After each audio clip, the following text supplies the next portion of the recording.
everybody. Happy Easter. My name is Wade, and I'm excited to be with you tonight. Even though we can't join with friends and families to celebrate, we've created an awesome Easter event for you to do as a family. Students, if you're out there listening, I need you to step up and lead your families. Show what you've been learning and what God has done in your life. Are you guys ready for this? Is everybody in the room? Good. Let's start it in 3, 2, 1. Easter, a time for fake grass, plastic eggs, these things, chocolate bunnies, and people dressed as bunnies. And then there are the weird parts of Easter, like fake grass, plastic eggs, these things, chocolate bunnies, and people dressed as bunnies, which is interesting. But what does all this stuff have to do with Easter? And if this holiday is about more than candy and wearing uncomfortable clothes to church and lunch with your relatives, what makes Easter happy? There are two types of people in the world, those who love peeps and those who don't. I'm in the camp that love these little things. What could be better than sugar rolled in sugar? I mean, there's nothing. Honestly, it needs to be a part of one of the main food groups. But I digress. So here's what I need you to do. I need you to divide your team into 2 teams. And from there, each peep is going to represent your team. Now, you may want to name your peep. Sugar Styles, Sir Mix-a-Sugar, something like that. Give him some character, give him some depth, because he's about to battle for you. And then your peep needs a lightsaber. And if you don't have a peep, you can use just a plain old marshmallow. But anyways, take your peep or your marshmallow and add its lightsaber. You're going to add these to a plate that is microwave safe. And you're going to duel your 2 peeps. And the first peep to touch the other peep is going to win. And how you're going to do this? You're going to place this microwave safe plate in your microwave, preset your microwave for 45 seconds, and the first peep to touch the other peep wins. Now, it will not take 45 seconds. I guarantee you that. Please don't let it run the whole time. I will not be coming to your house to clean up your microwave. So hit pause, perform this family activity, and determine the winner.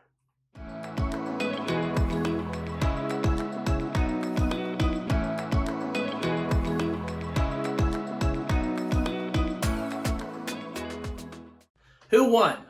We want to see your pics posted to social media. So to the winner, you get to decide who eats the peeps. Whether that is you love peeps and you get to eat them all, or if your family's not a big peep fan, then they have to eat it as the losers. You get to make that choice. It's a win-win. So, what I need you to do now is you're going to go around the house and you're going to scavenge as many pairs of socks as you can and a laundry basket. And I'm going to pass it off to Matt, and he's going to tell you what to do next. Hit the pause button, gather those socks and laundry baskets, and we'll see you back here in a minute.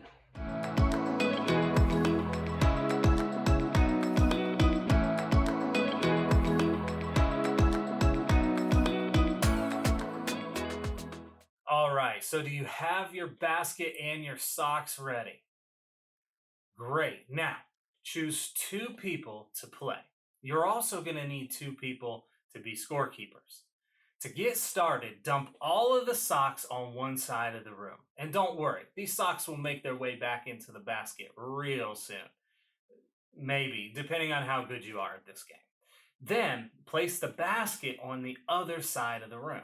And when I say go, players will grab a sock and then dig through the pile to find the matching sock, just like that. Oh, look at these socks. Woohoo! Those are some nice socks. Grab the matching sock and roll them together in a ball, or like an Easter egg, maybe.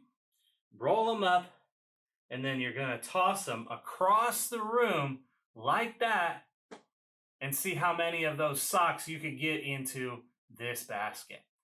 Well, not actually this basket, your own basket, not this one.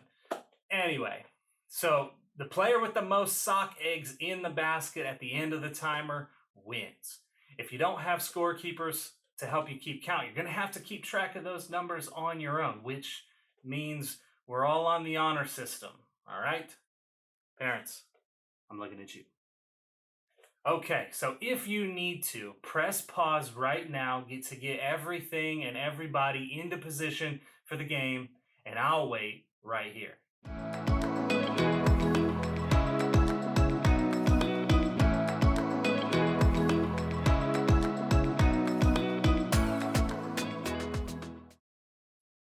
Everybody ready?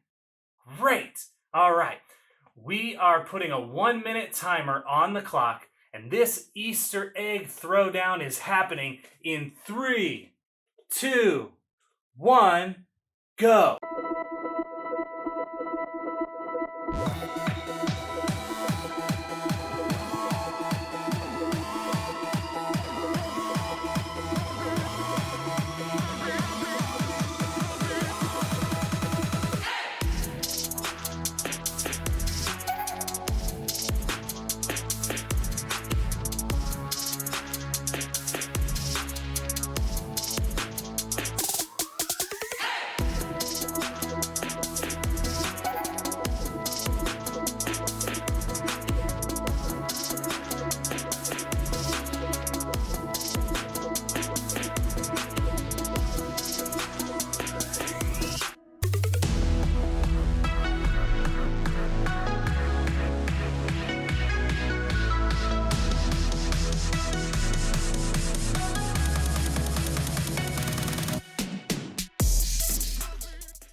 All right, families, come on back over here.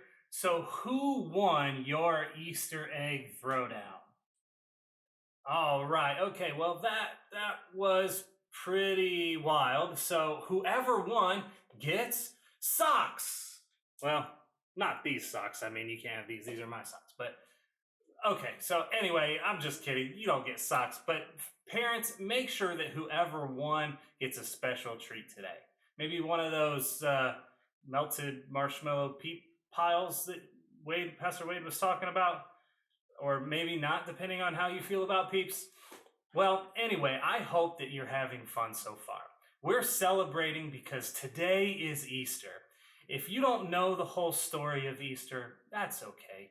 Today, we will talk about what makes today, maybe more than any other day, a happy day. But before we get there, I know you have a lot of family and friends who would love to hear from you. And to make that happen, we have a few options for you. Pause the video and pick one of the challenges on the screen to wish your peeps a happy Easter. Happy Easter! Happy Easter!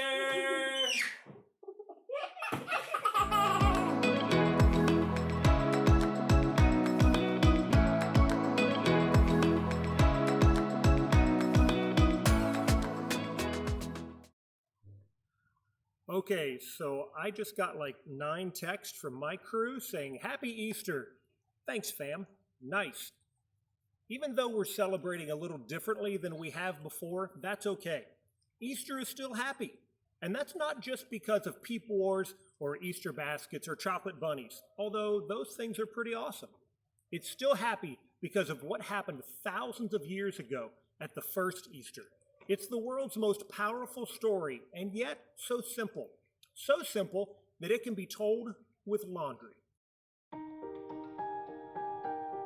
In the beginning, God created everything. He formed people in His very own image.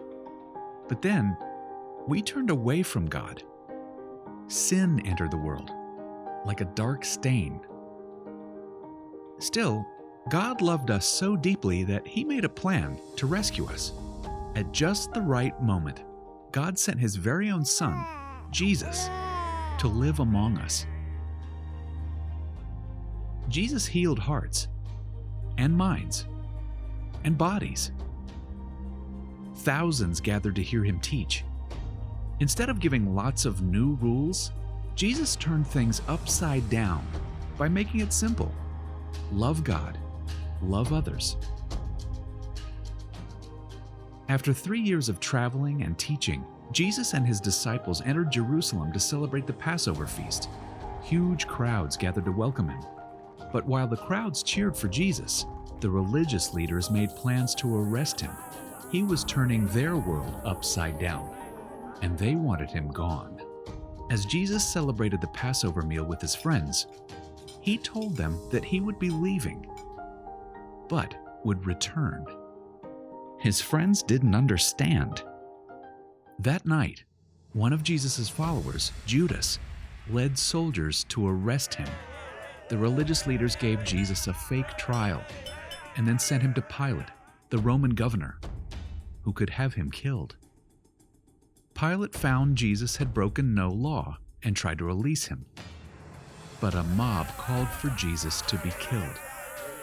Pilate gave in and handed Jesus over to the Roman soldiers.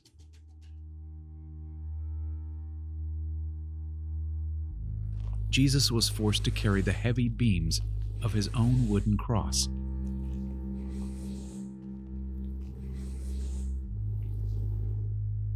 On a hill called Golgotha, the soldiers nailed Jesus' hands and feet to the rough wood. The soldiers and people who passed by laughed and mocked him. But from the cross, Jesus asked God to forgive them. Finally, Jesus called out, "It is finished." Then he died. The earth shook. Rocks split open. Even the soldiers cried, "Surely he was the Son of God." One of Jesus' followers took his body and placed it in a tomb cut from the rock. A huge stone blocked the entrance. Jesus' friends were devastated.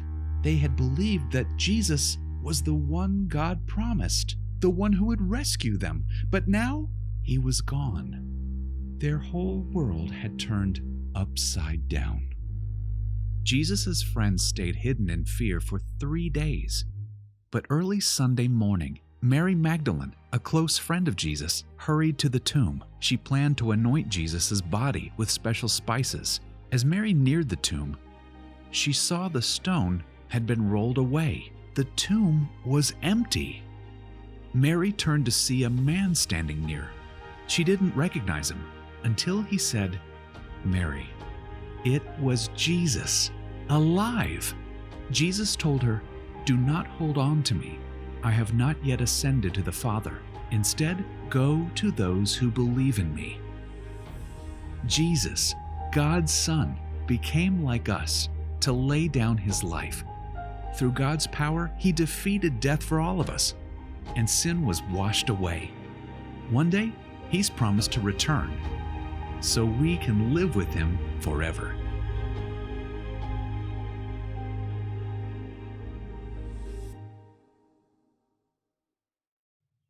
Wow, I hear that story every Easter, and it always amazes me.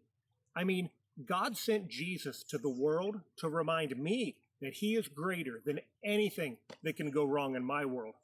The simple fact that Jesus came back to life is proof to me that I can face anything bad that happens.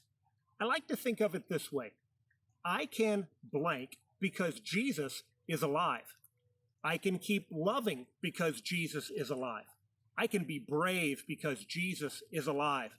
I can have hope because Jesus is alive. Here's an idea.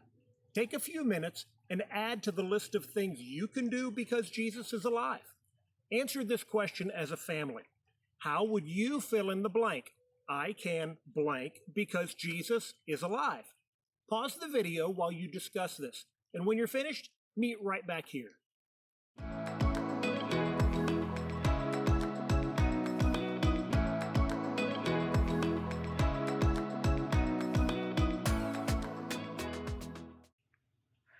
Awesome. I love conversations like these because remembering what God has done in the past helps me to trust him with what's going on in my life right now. I hope that's true for you too. And I hope you spend the rest of this day making happy memories with your family. Maybe now more than ever, this is a time to celebrate and remember God's faithfulness and the hope he gives us in Jesus. After all, that's what makes Easter so happy.